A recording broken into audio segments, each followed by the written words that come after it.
আসলে এখন তো আম কাঁঠালের সময়।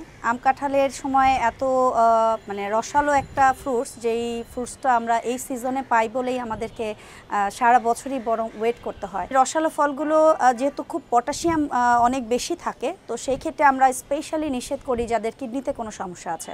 সো যারা কিডনিতে সমস্যা থাকে তাদের নানান কমপ্লিকেশনের মধ্যে সবচেয়ে বেশি কিন্তু রক্তের পটাশিয়ামটা অনেক হাই থাকে, সেক্ষেত্রে কার্ডিয়াক ইস্যু তৈরি হয়ে যায়। হার্টের যে একটা কার্ডিয়াক ইস্যু, এটা আমরা নিশ্চয়ই চাই না কিডনির সাথে সাথে একটা হার্টের ইস্যু হোক।